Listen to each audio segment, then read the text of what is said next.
What is a soul? And do you have one? Or are you some kind of soulless monster? In previous episodes discussing the soul, we've explored the shamanist conception along with the Greco-Egyptian one. Today, it's time we brought things into the modern world a bit more and look at how the idea of the soul has changed since the New Age movement arose, and see what kind of theory we might need to even think about studying the non-physical aspect of our existence scientifically. But regarding all of this, we must remember that even if we scientifically prove that the soul exists and can measure it and everything, that's only half the picture. The other half is taking the time to make sure that your soul is nurtured and cared for inside and out. You see, nurturing the soul is important. I mean, really important. If we don't, we can actually become those soulless monsters intent on only fulfilling our ego's desires.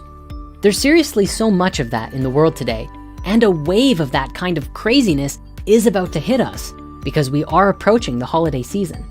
So in the spirit of nurturing our souls, instead of the chaotic soulless rush of people plowing down each other for the latest specials and deals this year, we're going to be hosting Season of the Centaur for all of Sagittarius season between November 22nd and December 21st. We'll tell you all about it next week, but if you want to attend the live event as we shift from Scorpio season to Sagittarius on the 22nd, please use the link below to sign up for Spirit Mysteries for only $1. We'd love to see you there.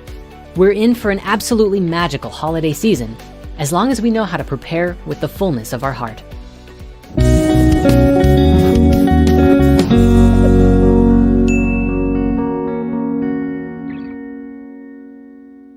As the challenge persists, the main problem that always comes up is that a soul is more of a question of philosophy than science. Like the fundamental forces of nature studied by physics, if the soul exists objectively, it's surely gotta be one of the most elementary and fundamental aspects of the universe. That is, the first principle of creation. Soul, God, consciousness, spirit, whatever you call it, it lies at the heart of reality itself. And by understanding its nature, we can understand our own nature and place in the tapestry of creation. Describing what a non-physical soul would be like is really freaking hard, mostly because our main sense of existence is physical. We interact with the world largely through our physical bodies, and the brain is designed to interpret electrical signals into physical sensations. Even if you have a transcendent experience, this is still deciphered by the brain and the body, and there's always a part of the experience that's lost to memory. It can be difficult to conceptualize non-physical things in a practical way, but that's not to say non-physical stuff doesn't exist, just that it exists in an abstract sense that's a little difficult to grasp. Where physical things can be clearly defined, touched, or measured, non-physical things tend to be more like concepts and make up everything from numbers, mathematical functions, and philosophical relations. Something like the color red is an abstract concept, and while we all mostly know what the color red is, trying to describe redness to a blind person is easier said than done. In the same way, an emotion isn't exactly physical. Sure, we have physical responses to emotions like raised blood pressure when stressed, but the actual emotion itself is non-physical, and yet it is felt on a physical level to such an extent that no one denies it exists. Perhaps then, it could be useful to think of our soul as akin to our awareness, or maybe even our awareness of our awareness. Could it be that our soul is that space in between emotions that allows us to perceive them? A common thread we've been seeing so far in ancient philosophies is that the soul comprises the truest essence of who and what we are, including our logical reasoning, personality, hopes, dreams, fears, as well as our approach and philosophy on life and how we interact with the world. All of that really does sound like our awareness, perception, or consciousness. Maybe we can think of the soul then as the resting, neutral state of the self that is uncolored by stimuli, whether they are internal or external. Maybe the soul is that space of awareness that allows us to perceive at all. In this way, it would be pretty similar to consciousness. In fact, one could argue that they're one and the same. In this, we reveal what may be the biggest problem that atheists or mechanists have when talking about the soul, which is the concept of divinity. What does it even mean for something to be divine? Following the definitions, divine essentially means a quality of a deity, and deity is defined as the essential nature or essence of a god or goddess. And so of course, then looking up the definition of God, we find a being conceived as the perfect, omnipotent, omniscient originator and ruler of the universe. So there's a question here. If the soul exists and it comes directly from the essence of God, then it's a part of divinity that exists within us. And there's a counterthought to this. Perhaps there's nothing inherently divine about it. Maybe it's simply another part of the universe we haven't found yet. So when physicists say things like, for a soul to exist, not only is a new physics required, but dramatically new physics, they might want to be a bit more careful. If the soul exists, then it does so irrespective of whether we can scientifically find it or not. Not to mention, there are breakthroughs happening all the time that are shifting our understanding of everything. The whole idea of how we constitute divine is what I like to call the divinity paradox. If everything is a manifestation of a source or unified whole, then isn't everything divine in some way? And if everything is divine, then surely nothing is, because what do you compare it to? Sure, we can throw our ego into the mix and try and argue that there's something that's more or less divine, like comparing an immortal ascended master to a lowly mortal chipmunk. But at the end of the day, no one can make a definitive statement like that if everything hangs off the tree of life as one complete, unified, and energetic whole. Perhaps then the only difference is whether or not we're aware of our divinity. There's nothing wrong with that though. It just goes to show that our human labels for stuff are so small in comparison to this amazingly vast universe that we live in. What if the very soul of the universe itself is consciousness? What if, just as the Hermetica describes, the universe itself is a living being and is able to guide its own creations through natural laws such as pi or the golden ratio? There are even spiritual philosophies that suggest the universe itself is God or the source of our collective oversoul. And what would that mean for us if true? Of course, not comprehending the soul hasn't stopped people in the past from trying to measure it scientifically. The most famous of the soul experiments was the 21 grams experiment by Duncan McDougall in 1901. In it, he made weight measurements of patients as they died and claimed that there was a weight loss at the time of death, concluding that the human soul weighed about 21 grams. The problem was, he was wildly unscientific. For his famous number, he based his measurements on a single patient and discarded conflicting results. Not only that, but none of his findings were repeatable. So as far as we're all concerned, his stuff doesn't count and his patient could have just as easily been gassy. Equally, tons of parapsychologists throughout the years have tried to conduct experiments to determine whether a soul exists independent of the brain, but none have ever succeeded. But again, maybe the reason for that is that everyone is trying to separate things out. Like, here's where the body ends, the brain begins, and the soul starts.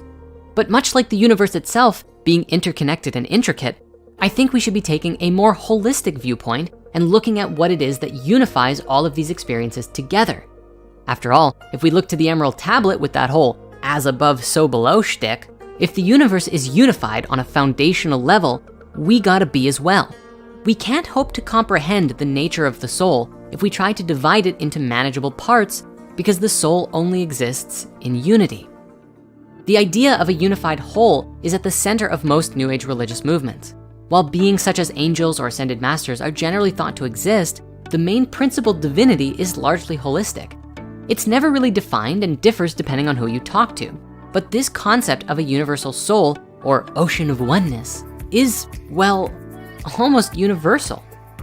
While both the soul and source are often described as energy, most often all things are said to consist of love.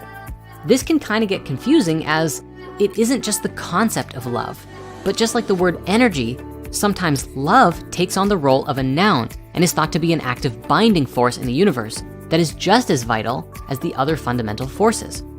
Maybe then the best way to say this is that the universal energy that binds all things together is experienced as love. Since the New Age movement grew out of the Theosophy movement of the 19th century, it adapted a lot of its original beliefs about the soul from there, which in turn came from Buddhist and Hindu beliefs brought to the West by people like Helena Blavatsky and Alexandra David Neal. So there's a pretty common belief that our soul reincarnates through a succession of lives as it evolves from a lower state of spiritual awareness towards a higher one. Where things get different though, is that the New Age movement adds in this idea that our soul somehow subconsciously determines our own rebirth in accordance with our spiritual needs, which necessitates some kind of awareness or independent existence from the mind and body, and also an awareness of possibilities or potential futures. Generally, the New Age view of reincarnation assumes a learning purpose to rebirth. Our soul incarnates as needed then in order to learn from the world and develop itself to the highest possible extent, where then we can help others do the same and facilitate the evolution of consciousness. What form the soul would take on other planes is an entire video on its own, but there is a common belief that incarnation as a human on Earth is only one option for the reincarnating soul. Generally speaking, there's a belief that your level of awareness will permit your rebirth, and merely being aware of the possibility of incarnating into other realities offers the chance of doing so. Dibs on Saturn next time, you guys.